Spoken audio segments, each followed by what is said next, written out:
Welcome to our Going Green podcast. Today we're going to have a look at cars. We're going to look at some things like, should I keep my old car or is it worth me buying a brand new electric one?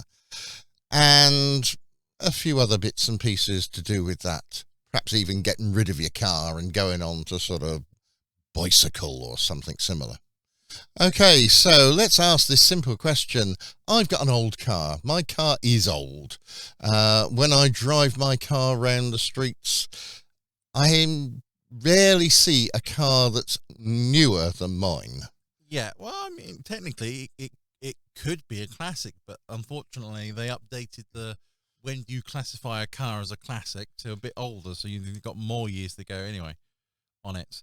But yes, the idea we keep old cars around, and it's the one of those lovely arguments you always see in the things. It's sort of should you keep an old car running? Because unfortunately it's got higher maintenance and all these things, or should you just go out and buy a brand new car that's technically could be more eco-friendly than the car, because less gas guzzling, it's got all the lovely more eco-drive stuff, all the newfangled technologies to help the car be as eco-friendly as possible. So my car is 25 years old. It's a big car, but we don't use it very often. We actually have more than one car, I will be honest.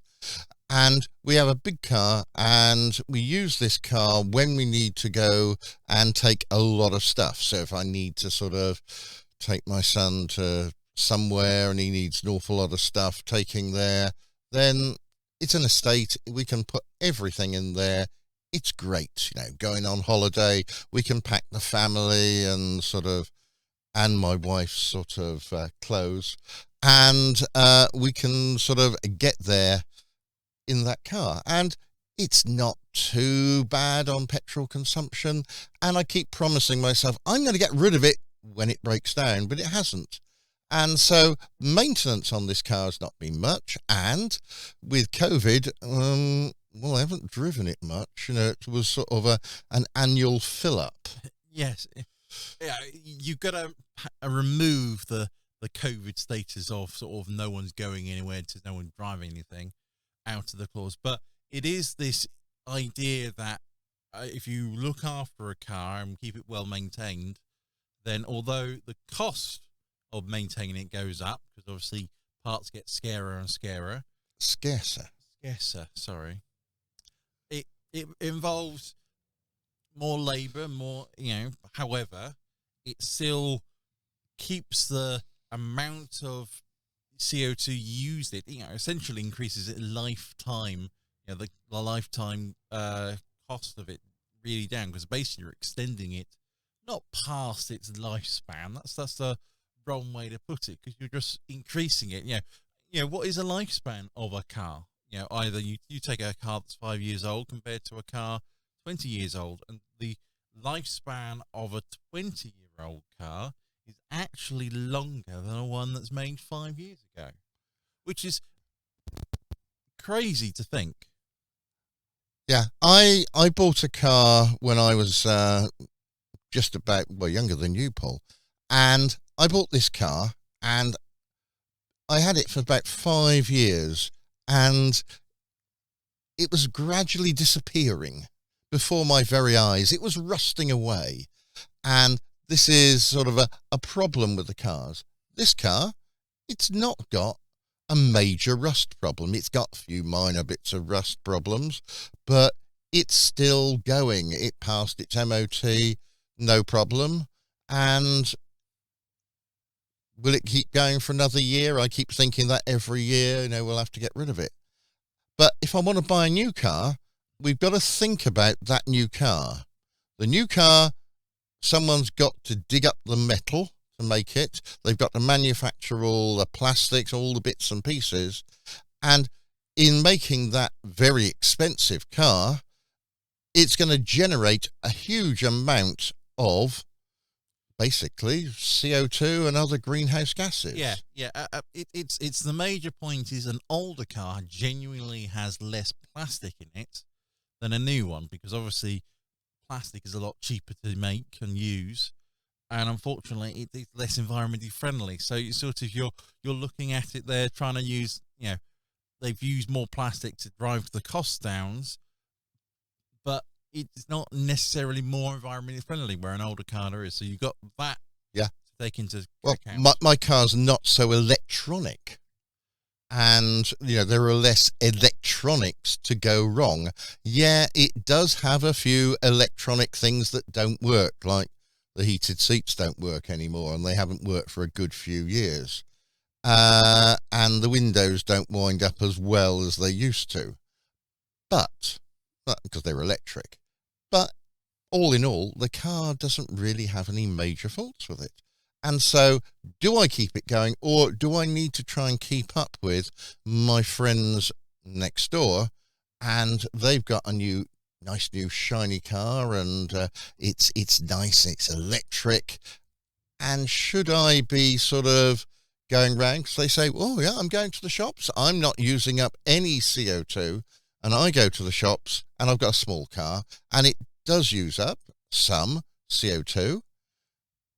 And makes that, and I'm thinking, it's using up petrol and making CO2, and I'm thinking, yeah, I would be better with an electric car, but how about that cost of making it? And also, how about the cost of actually running this electric car? So technically, running the electric car is actually cheaper than the petrol one. Okay. Right? And I say that hesitantly because, of course, you've got to relate to the electricity to power the car is usually cheaper than, say, the petrol, because they're not doing two things. There's no tax on it, like a petrol, like the petrol tax or the fuel tax, and there's a few other bits that make it cheaper. However, that's going to change, because they're going to click on and say, right, we're now going to put electric car tax. Yeah, at the moment, there is no electric car tax, is there? No. So, as I tentatively say, it's cheaper at the minute to do so. When they put those taxes on, we'll then have to reassess whether it is or not. Well, I'm sure they're going to have to, because if I want to go into London, I can pay my congestion charge and my low carbon tax, whatever it's going to be. And I'm paying that to go in if I want to, or I can take the train. And I'm paying that money. I'm paying for the petrol, and I love petrol because petrol has tax on it. And then they tax the tax, which is called VAT. I always have and love that one, the way it works. And I won't have to do that. But if I have an electric car, my road fund license is substantially less. I'm not paying all that extra VAT on fuel tax, so that all looks good. But when I'm powering it, am I actually using more CO2 to power, if you like, to power the electric car, to generate the electricity, than I would do if I just put pure petrol, or as the Americans call it, gasoline, into the car? Yeah, it's quite a tricky thing, and that's relation to sort of the power mix, whether you buy green power or grey or non-green power. And it's hard to say sort of what you do and you can choose, but there's ifs and buts and roundabouts to all these sort of, if you buy if you'll get your car on a subscription to a green power supply, and then in theory it should be green, and that should be great. But of course, the efficiency of, let's say, powering a gas turbine or something like that to charge your car versus the petrol, like one of these hybrids, a little tiny petrol thing, is actually you're burning, or you're emitting, in the grand scheme of things, more by the power station than your actual hybrid, or your eco-friendly car at the gasoline part. And our eco-friendly cars, which there are two sorts at the moment, there's electric and there's the hybrid. We're going to see the hybrids growing at the moment, but they're not going to grow for much longer, because everyone's going to have to go over to electric. And then when this country says, right, we're not making any more petrol cars, then it's gradually going to become more and more difficult for me to find over the next 20, 30 years, assuming I live that long, petrol stations. Because everyone's not going to be using petrol stations because they're all going to be using electric cars. I'm still not convinced if I want to go and visit my parent. I only got one left now. And my car may or may not make it there. It may need to sort of be recharged some of the way. And when I get there, is it going to make my life worse? Do I have to go and buy a very expensive electric car that's going to have a much better range?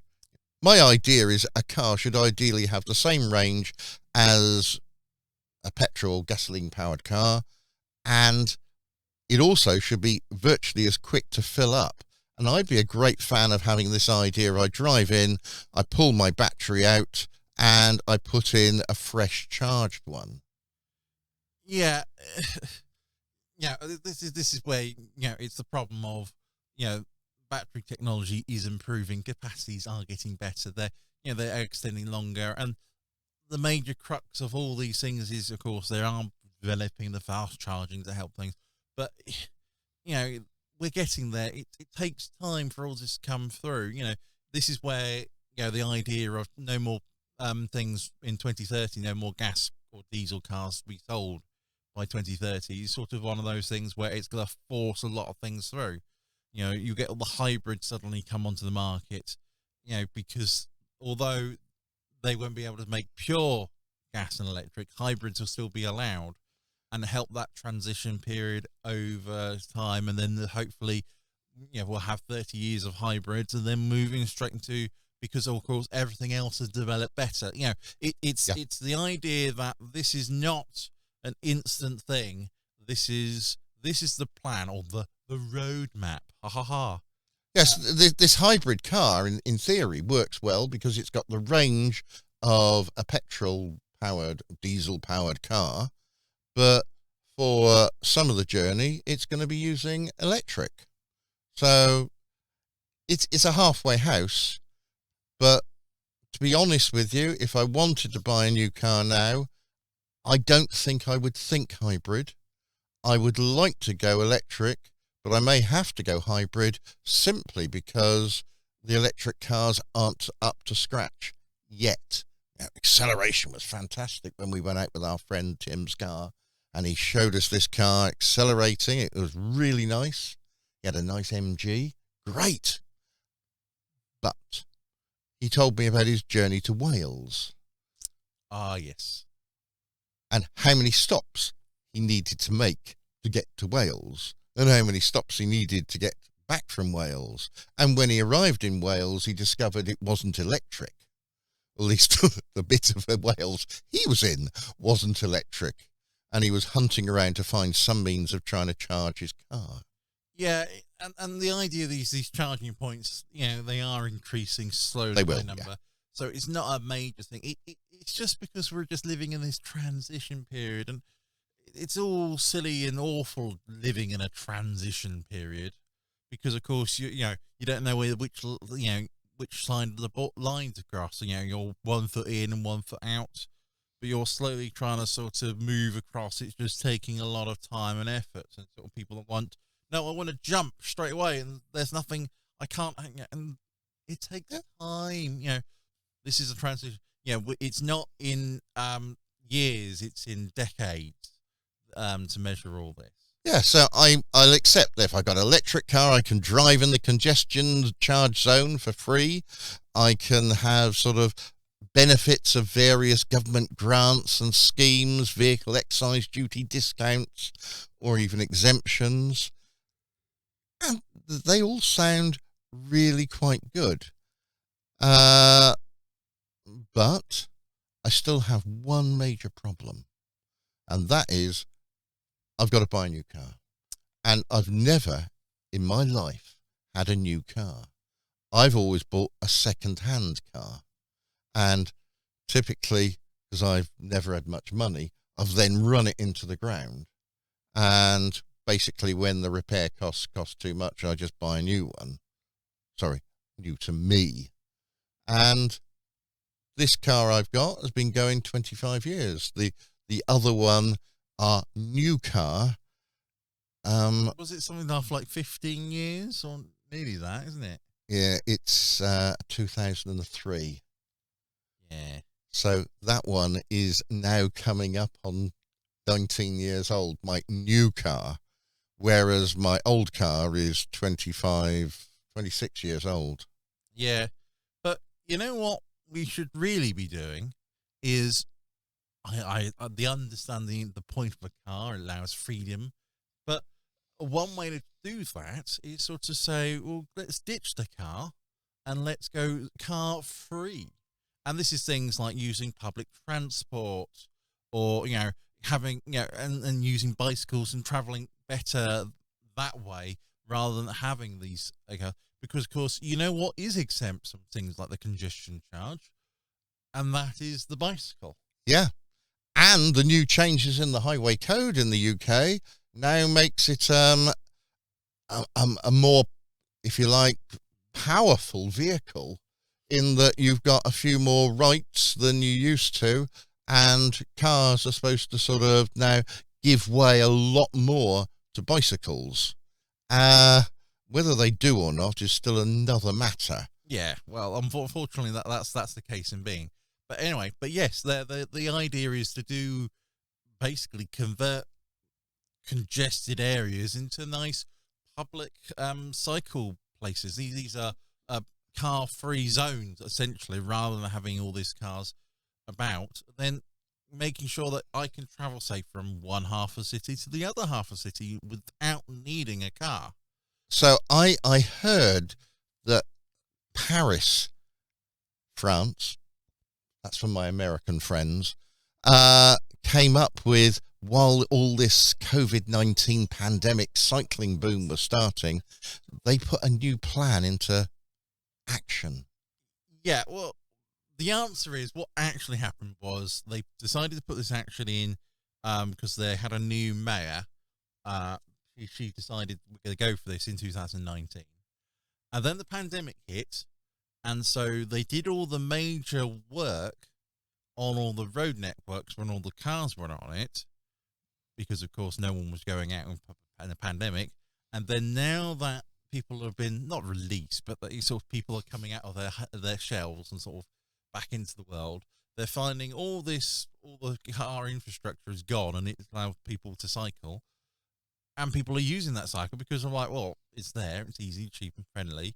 And so it's now relying that it's helping the fact that the transition period, which is usually not very nice, is gone.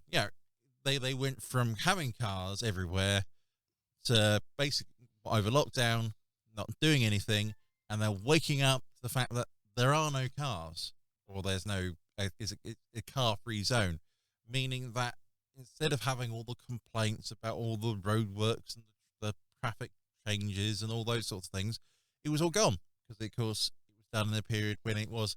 So I'm not suggesting other cities to plan to do this, and they say, right, we need a pandemic to sort of, close the city down to do it. But, avoiding the transition has actually helped to grow the popularity of the cycle network in Paris to the point where they just did something daft, like sort of 225 billion euros. So that's 250,000 million euros to extend the bicycle centre, or the bicycle paths and things. And they're going to plan to do it by 2026, which is quite close. Very, you're thinking we're in 2022, just in. And so that's 4 years they've got to build all these new road networks. So it's going to make it 100% cycling city. That's their quote. Goal. That was their quote. 100% cycling city by 2026. And that's good. We've got some cycling cities in the UK. Oxford's one of those. Mm-hmm. You try and drive around Oxford, and you find you're sort of blocked by bicycles. All the university students use bicycles. I don't know why, but Hemel, where we live, Hemel Hempstead, doesn't seem to go big on bicycles. There are a few cycle bits and pieces. If I want to go into the centre of town, I can cycle just a little way, and then I've got a cycleway all into town. Unfortunately, I cycle on the way back because Hemel is built in a valley and everyone lives on the sort of the hillsides. It's always then uphill. Well, unfortunately, yes, that's a big thing. And the answer to the solution is, why don't you get an electric bike, the one that helps power up the hills, and so is much better that way. Yeah, have you seen the price of those, Paul? I know I have seen the price of those, which is why I haven't gone. Well, that's the same problem of an electric car. It's the batteries that are expensive to do all these lovely things. But I think they're actually still very much more expensive than they should be. Yes, because the batteries are expensive, because everybody wants the batteries. Cars want them, bikes want them, buses want them. You've got to look at... Yeah, as opposed to just the cost of the motors. Yeah, exactly. So... Yeah. So, we can think about electric bikes. They may well be the ideal way out of this problem, but we have got these little electric scooters, which are, of course, banned on the pavement and the road in the UK. Well, now they've changed that, because, of course, it's all highway code. Now it's changing a little bit, yes. Yeah, anyway, so we've got all these electric scooters. Once again, another demand for batteries. You can see where all this is going is the demand for batteries that are capable of powering things is where the challenge and the problem of getting all the converting to electric. But you wouldn't say, let's put a electric hybrid on a scooter or a bicycle. That defeats the point of the... Well, I don't know. Could there be? I don't know if there is. It's a thought. An electric hybrid motorbike. There you go. See, new things. But yes, it's the critical thing is we're doing all these things and changes. But the reason we're not, as in our little town, a little big town of Hemel Hempstead, isn't that cycle friendly, is two reasons. First, it's the bike, it's the hill. It's not very accommodating. But the other thing, of course, is what America struggles at is called suburbia. It's the idea that sort of you've got lots of houses with not much facilities around them, and the main facilities are all in the same place. So it's sort of you drive to have to get into the main facilities of the town. These are the shops, those sorts of things, is longer and much more difficult now. So you're saying it basically, if I want to go and do my weekly shopping, I can't put it in my bicycle. Well, it's not that. It's let's say you want to go visit a friend, or you want to go to a restaurant. It's then, yes, you can come down to the main centre, but it's the journey upwards. Back. But other major things, of course, is bicycles only room for one, unless you've got one of these tandem things, and so it's a struggle to say more people to go. You take out your family to the restaurant. That's for an estimated of an average. I think it's down for like 3.8 children or 3.8 family. Don't ask me. Yeah, anyway, okay. Family of 4 doing this, going down. So that's 4 bikes. That's 4 bikes. So and there's room and space. That's fair enough. But then it's after meal. Do you really want to cycle back? It's that conscious effort of. Well, I suppose it gets rid of the food belly that you've just built up. Although most people want to go for a little snooze after they've had a good meal. But shopping's a big problem. Now, you lived in London, Paul, for a few years, and you had a slightly different mode of transport than most people. Well, the answer is yes, I did. So I owned a tricycle which had a basket, or more sort of nearly a flat pack basket at the back. So because I have enough space, so I could accommodate enough storage capacity on my bicycle to take me tricycle to take me around and deliver my groceries and those sorts of things. It was great. Can you tell the audience how much of a bus lane a tricycle takes up? Well, the answer is on a cycle lane, it takes the full width of a cycle lane because that's how wide, funny enough, the axle is, because it's just it's a person width, but and so unfortunately on a bus pass, that means instead of being a nice thin, simple unit, I'm much wider than most things, and on a single lane traffic car, it's a struggle to overtake. You've got to look at the statistics.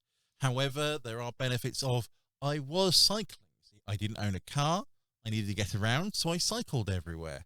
And, it's making that sort of effort to say, admittedly, I couldn't afford a car, so it wasn't sort of like I had a choice of car or bicycle. I just had bicycle. But you were in London and you wouldn't have wanted a car. But it's one of those things where, not saying London's uncar friendly, but it's sort of, there is so much public transport. It's sort of, which is what they're trying to do, is incentivize you to not use cars, which is why they put on, when they introduce the congestion charge, they release 8,000 new buses onto the roads. And the Boris bikes. And the Boris bikes, yes. And other bikes, of course. We have to mention that there are other alternatives. Yes. So it was the fact that it was easy to use.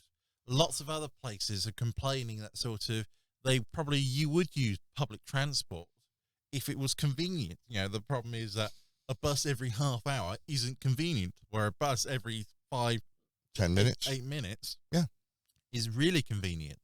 So you're struggling. Cities are struggling to sort of do this. Well, when I was a child, I grew up in the city of Southampton, and they had a very good bus system. They actually had even a very biased bus system when I grew up, that the buses went through the red traffic lights. They didn't really, that when they got up to a red traffic light, it turned green. So they just had a great travel in.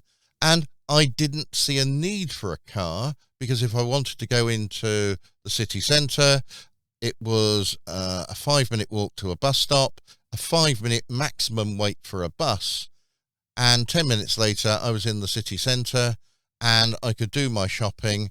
And as long as I didn't carry too much, although I became a great fan of the shopping trolley, I could sort of load up my shopping trolley and I could then get back on a bus and I could wheel the thing back to my parents' house. And it was great.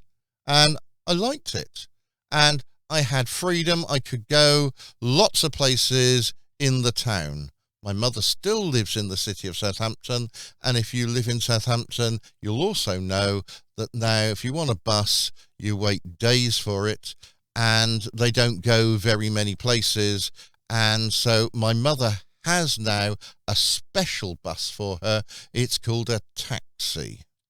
Yeah, it's a struggle to say all these things, but we've lost. But it's one of those things where it's hard to grasp that public transport is such a big thing and needs to be investment.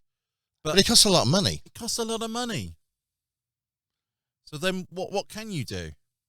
Well, you can do what Hemel Hempstead tried. They did try for a while a park and ride. You come in, you park your car outside the city, and there was a free bus shuttle service, which was reasonably regular, to take you in.